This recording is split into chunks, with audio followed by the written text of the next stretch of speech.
usikum wa iyyakum an ittaqullah. At katotohanang aming inutos sa mga binigyan ng aklat bago pa kayo at sa inyo rin na matakot kayo kay Allah. Mga minamahal kong kapatid sa pananampalataya, ngayon ay pinagdiriwang natin ang Idul Adha, ang araw ng pagsasakripisyo, isang pagpunita sa diwa ng pagsunod, pagtitiis at tunay na pananalig sa kay Allah. Ang dakilang kasaysayan ni Propeta Ibrahim alayhi salam at ang kanyang anak na si Ismail alayhi salam ay hindi isang alamat lamang, kundi isang modelo ng pagganap na at walang pag-aalinlangang pagsunod sa utos ni Allah subhanahu wa ta'ala. Nang sabihin ni Ibrahim, dahil napanaginipan niya ang isang kautusan ni Allah subhanahu wa ta'ala, kanyang sinabi, "Ya bunay, o aking anak, inni ara fil manam." Katotohanan nakita ko sa aking pagtulog, sa aking panaginip, anni adbahuk, na kinakatay kita. Fanzur mada tara, tingnan mo kung ano sa palagay mo. Ano ang sagot ng anak? Qala ya abatif alma tu'mar.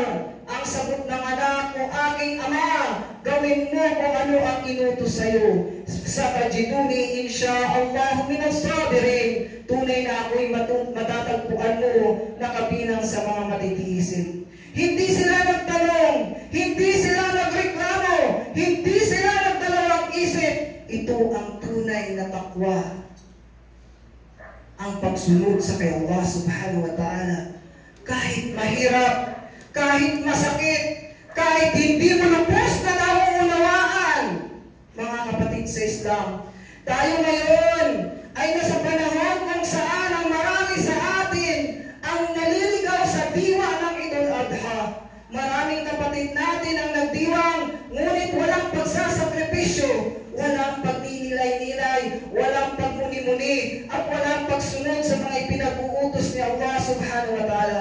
Itanong natin sa ating mga sarili, ano ang isinakripisyo mo para kay Allah? Natiis mo ba ang paglayo sa mga haram, sa chismis, sa riba, sa pambabae, sa anak, sa alak, sa pampapaliwala, sa sala? Nakapagbigay ka ba ng kaunting ginhawa sa mga kapatid natin na nangangailangan? Ikaw ba ay handang magsakripisyo para sa iyong pamilya? Napagtitiis mo ba ang pagod at hirap para mapaaral ang iyong anak sa pag-aaral sa Islam?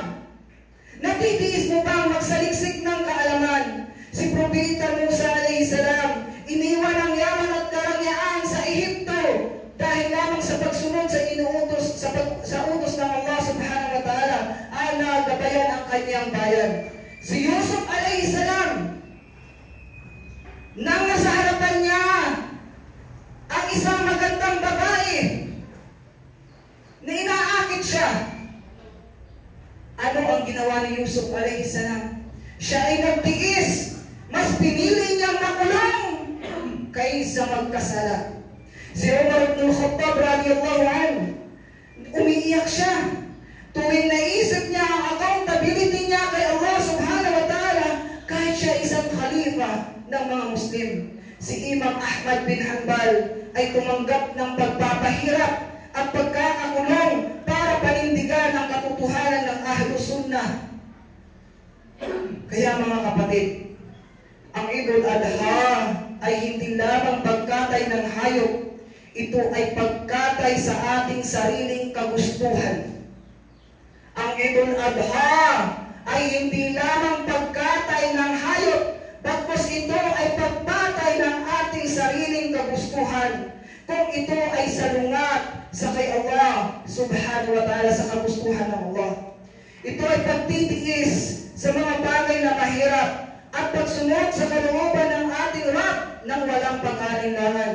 Ang Idul Adha ay paalala ng kaganapan ng pagsunod na walang tanong-tanong, walang reklamo, gaya ng ipinamalas ni Ibrahim alayhi salam at Ismail alayhi salam. Ngunit sa panahon natin ngayon, Maraming Muslim ang nagsusukat, nagtatanong, at nagtatalo pa kung dapat ba talaga silang sumunod sa kay Allah subhanahu wa ta'ala.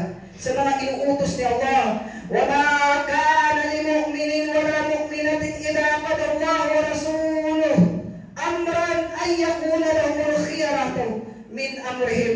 Hindi dapat para sa isang mananampalataya, lalaki o babae na magkaroon pa ng pagpipilian kapag si Allah at ang kanyang sugo ay magpasya ng isang bagay.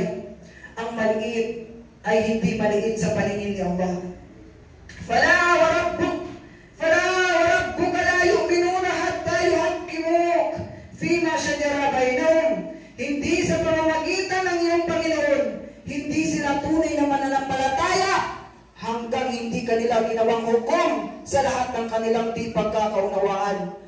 Ang batas ng Allah subhanahu wa ta'ala ay dapat siyang ating hatol sa lahat ng anumang suliranin sa ating buhay.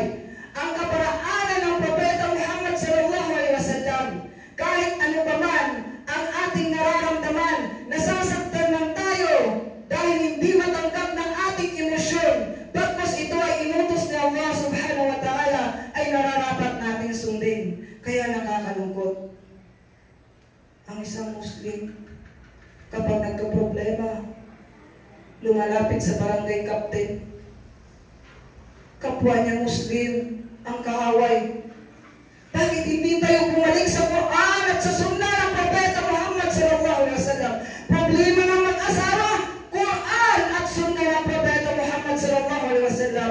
Problema ng pananalapi, Quran at Sunnah ng Propeta Muhammad sallallahu alaihi wasallam. Problema, kahit anong problema na mayroon kayo, idulog nyo sa kay Allah subhanahu wa ta'ala. Kaya ang tanong, anong uri ng pagsunod ang meron tayo kung ang mga maliliit na aya ng Allah subhanahu wa ta'ala ay pinapaniwala natin?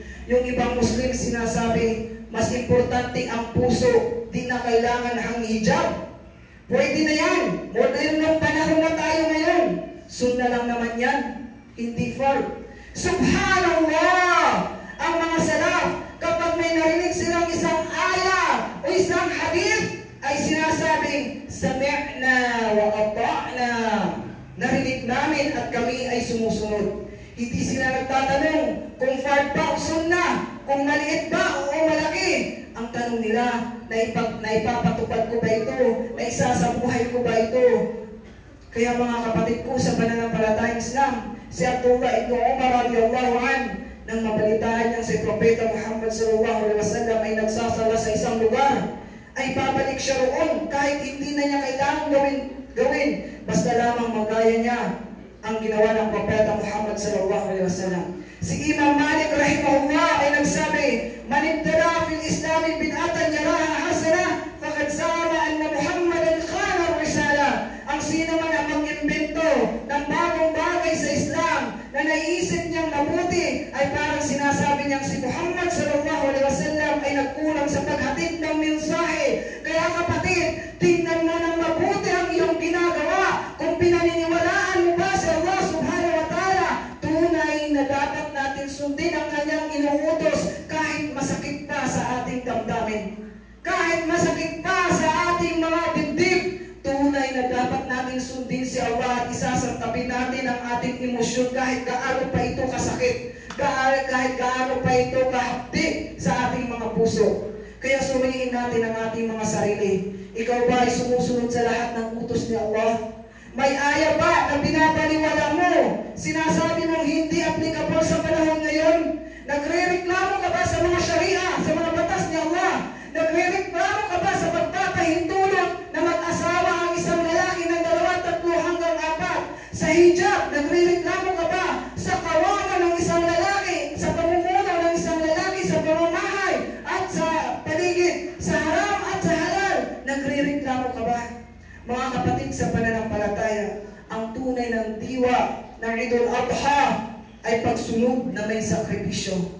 At sakripisyo may tiwala kay Allah kahit hindi natin lubos na naunawaan ang utos. Sapagkat ang utos ay hindi laging para mga tuwiran. kundi upang sumunod. Mga kapatid sa Islam, kung tunay nating naunawaan ang aral ng Idul Adha, ang ating buhay ay magbabago, ang ating puso ay mapupuno ng sabar, ng tawakkul, ng pagtitiwala kay Allah, pagpapaubaya kay Allah, pagsunod sa mga pinag-uutos ng Allah, pagkatakot sa kay Allah, at ng tunay na pag-asa sa gantimpala ni Allah subhanahu wa ta'ala sa araw ng paghukom. Wa aqulu qawli hadha wa astaghfirullah li wa lakum wa li sa'iril muslimina min kulli dhanb fastaghfiruhu